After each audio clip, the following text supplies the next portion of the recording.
episodio de Mosaico Guatemalteco. Hoy nos encontramos con nuestro amigo Juan Carrera. Bienvenido y muchas gracias por el tiempo que nos va a otorgar. Muchas gracias.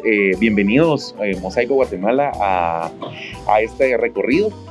Para nosotros, la Dirección de Centro Histórico en la Municipalidad de Guatemala, es muy importante que tengamos este tipo de eventos para poder dar a conocer la historia de nuestro centro histórico. De acuerdo. Hoy, ¿qué recorrido nos va a guiar? Hoy vamos a conocer una de las casas más antiguas de la ciudad. Vamos a conocer la Casa Municipal Barnoya García y pues su relación que tiene directa con el barrio de Santa Rosa y con el Templo de Santa Rosa. De acuerdo. Los invitamos entonces a sintonizar.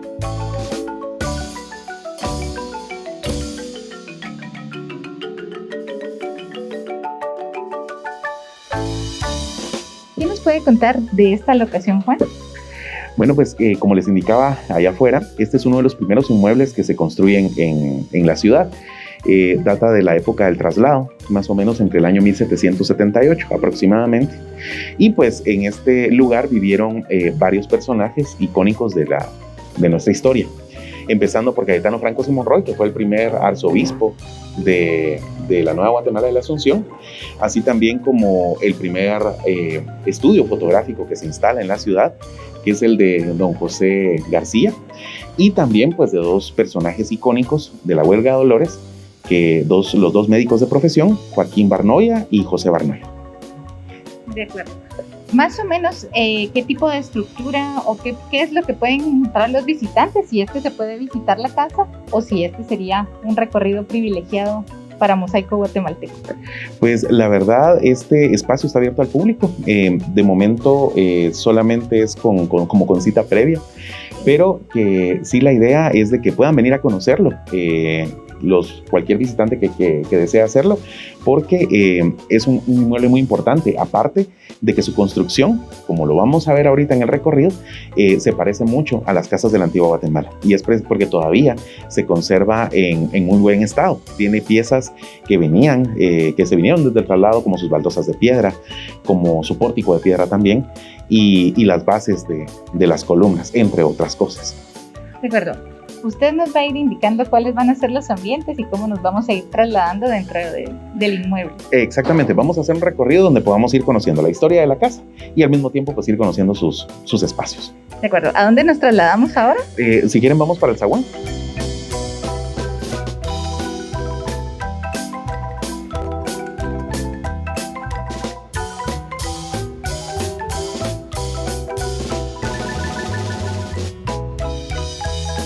Muy bien, Juan. ¿Y qué es lo que podemos apreciar en este ambiente? Bueno, pues acá tenemos el zaguán, que es la entrada principal de la casa. Acá podemos ver el pórtico de piedra, en el que todavía se ve alguna de las identificaciones de su época en la que funcionó como casa arzobispal. Este inmueble, en 1780, fue adquirido concedido, mejor dicho, a Cayetano Franco Simón Roy por parte de otro clérigo que se llamaba Cayetano Antonio Bates. Era el propietario original de la casa. Cuando viene Cayetano Franco Simón Roy a Guatemala a hacerse a cargo del arzobispado, a él le entregan este inmueble y permanece en él hasta el año 1792, cuando fallece.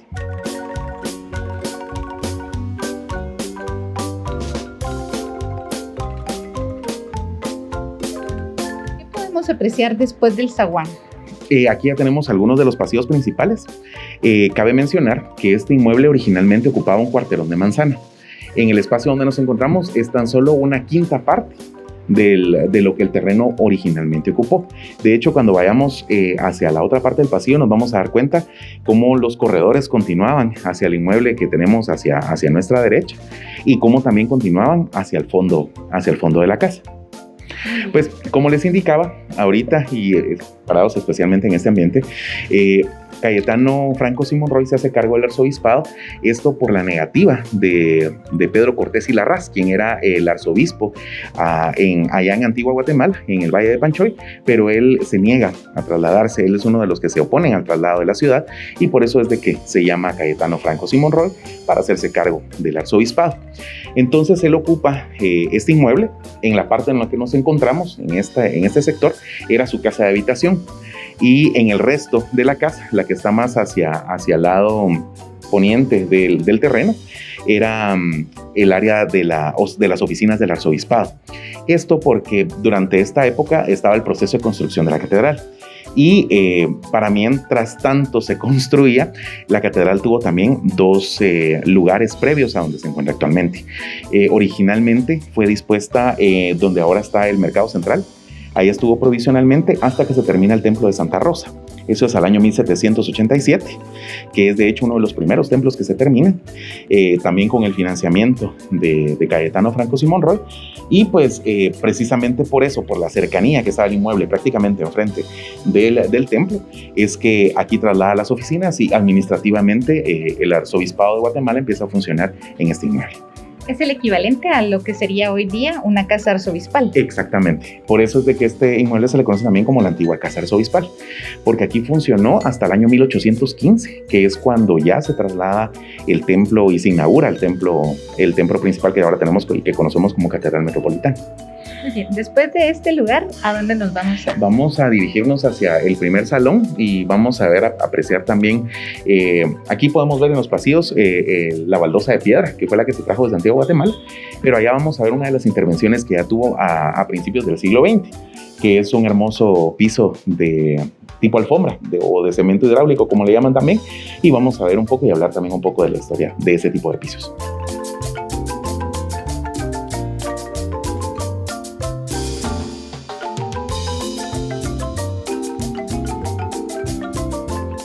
Que nos encontramos, ¿qué podemos encontrar?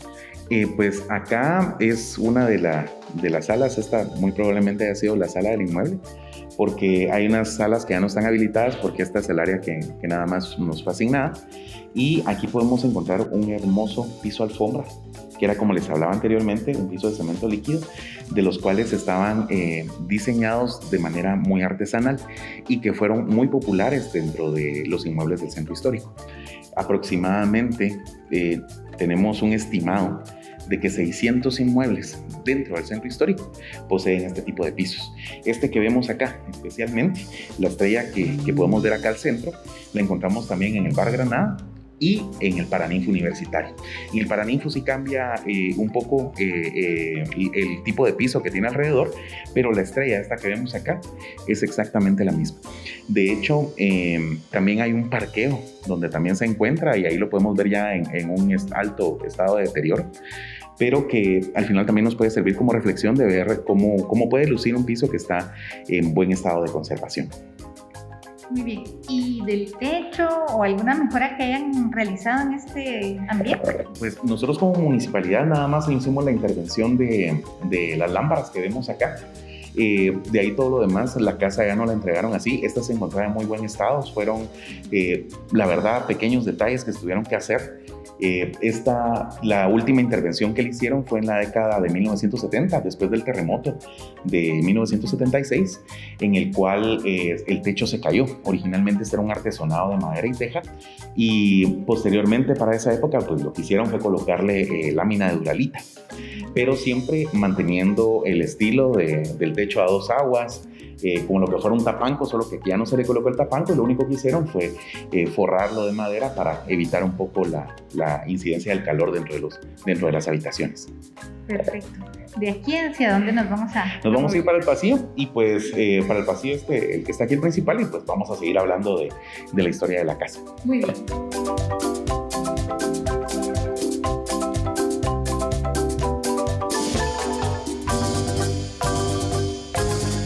¿Qué más nos puede compartir de esta maravillosa casa y de su historia tan enriquecedora? Bueno, pues como nos quedamos con Cayetano, pues él fue un clérigo que la verdad tenía mucha plata, él era muy acaudalado, y cuando vino, se cuenta que vino con 13 sirvientes. Entonces él ayudó en el financiamiento de la construcción del templo de Santa Rosa y también del convento de Capuchinas. Es por eso que sus restos, cuando él fallece, están descansando en el templo de Capuchinas, en el altar mayor. Por si algún día tienen curiosidad y pueden ir a dar una vueltecita y ver por ahí, van a encontrar su lápida. Incluso hasta la lápida está muy bien trabajada, muy elaborada. Y pues él, por ser fue un gran benefactor, aparte que fue el que fundó los 3 primeros colegios de Guatemala, entre ellos el Colegio San José de los Infantes y el Colegio San José de Calasanz, de los que se mantienen vigentes, pues ya solamente San José de los Infantes, que todavía hasta la fecha continúa. De hecho, el tipo de educación que traía era novedoso para la época, a tal punto que es que por eso algunas personas dicen que él fue el que sembró la semilla de la independencia. Obviamente él, por ser clérigo, no es que quisiera que existiera la independencia, pero sí muchos de sus alumnos fueron los que en algún momento, posteriormente, fueron algunos de los firmados, se empezaron el movimiento independentista.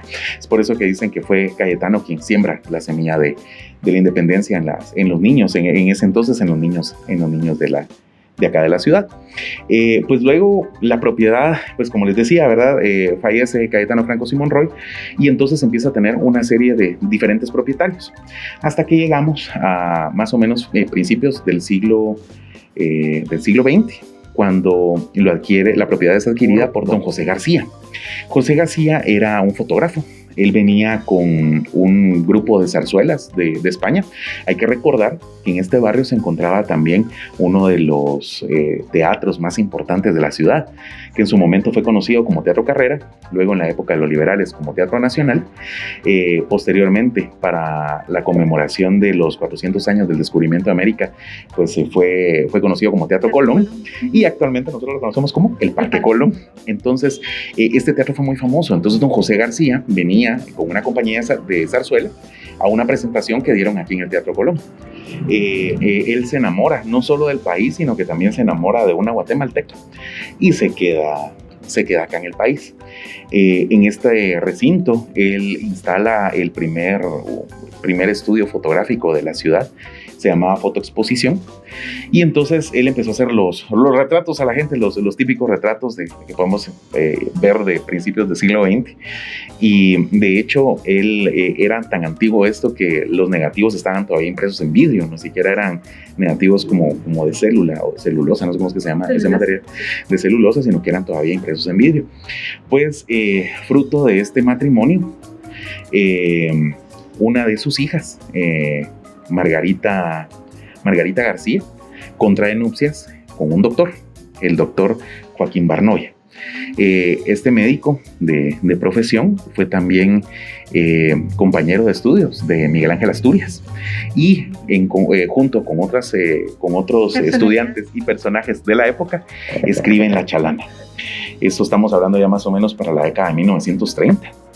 Y pues ahí es donde nace la nueva historia de la casa que en su momento fue la casa arzobispal y que ahora pues es la casa Barnoya, porque fruto de este matrimonio nace don José Barnoya García, que es más conocido como el Sordo Barnoya, exactamente.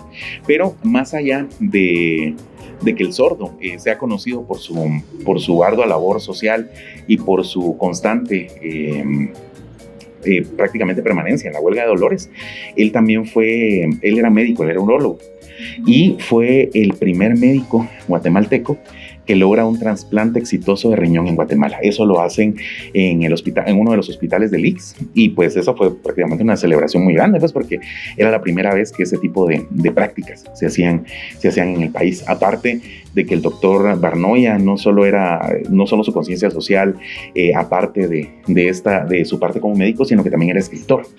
Él era novelista, cuentista, y incluso hasta ganó unos premios precisamente por su trabajo como escritor, y fue uno de los cofundadores también de la Asociación de Médicos Escritores, cuya finalidad era un medio de expresión precisamente en contra de algunas injusticias, como él siempre tuvo su labor social, de las injusticias que se daban a nivel de Estado. Ese fue como que el espíritu de la fundación de esta asociación, que actualmente se encuentra vigente, y que todavía hay varios médicos pues que, aparte de su profesión como galenos, pues también tienen esta especialidad de ser escritores o cuentistas o novelistas en algunos de los casos. El Templo de Santa Rosa fue financiada su construcción, al igual que su convento, por Cayetano Franco Simón Roy, el primer arzobispo de la ciudad.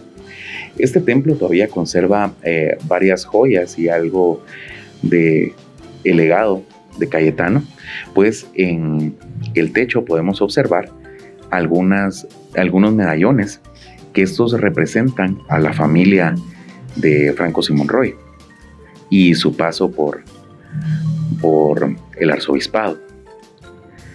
También podemos ver estos retablos, especialmente el de la Virgen de los Desamparados, que era el retablo original del templo. Este retablo fue retirado luego de que se decide modificar el altar mayor de la Catedral Metropolitana. Entonces su retablo pasa a el altar mayor del Templo de Santa Rosa y el que ella poseía pasa a la capilla de la Virgen de los Desamparados. La Virgen de los Desamparados en el Templo de Santa Rosa es muy importante. Esto debido a una devoción que ya casi arriba a los 100 años, en el cual todos los lunes la gente viene a rezarle de manera especial. El 30 de agosto es la festividad de Santa Rosa de Lima y desde hace algunos años se ha venido haciendo una celebración especial con serenata, con fiesta, con bailes y toritos para conmemorar su festividad. Al igual que el Señor Sepultado de los Desamparados, que también en estos últimos años ha salido en procesión los días Viernes de Dolores, es una de las nuevas festividades que se han agregado a los dogmas religiosos de este templo.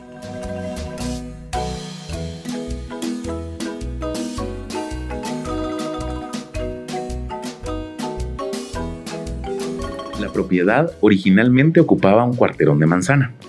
Esta con el tiempo se fue dividiendo, no solo por herencia, sino que también por compraventas.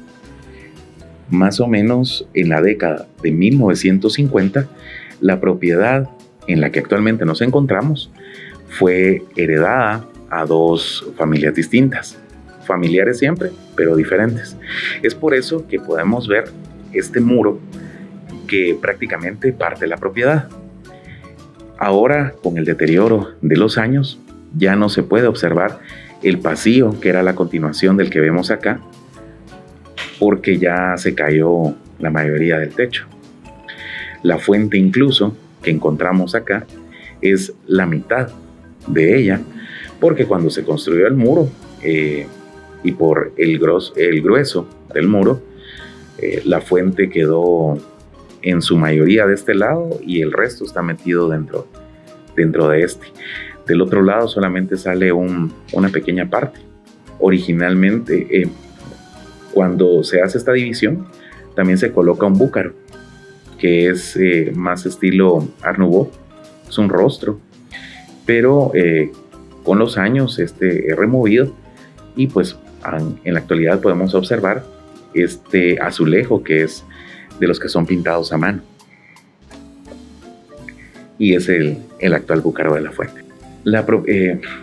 Ahorita hablamos de la municipalidad, ¿verdad? Okay. En el año 2012 la propiedad pasa en calidad de préstamo a la Municipalidad de Guatemala en un acto en el que el doctor Barnoya nos concede su propiedad para que nosotros podamos hacer uso de ella para actividades culturales, artísticas y académicas. Es por eso que desde ese entonces se empieza el proceso de restauración de inmueble para poderlo habilitar y poderlo ya presentar al público en general. De esa cuenta pasa a ser una de las casas municipales que administra la dirección del centro histórico de la municipalidad y pues acá se han desarrollado diferentes actividades, obras de teatro, conciertos de música, exposiciones de pintura, de escultura, de fotografía, en la que se ha puesto a disposición de los vecinos para que puedan hacer uso de ello y volverlo un nuevo espacio cultural dentro del centro histórico.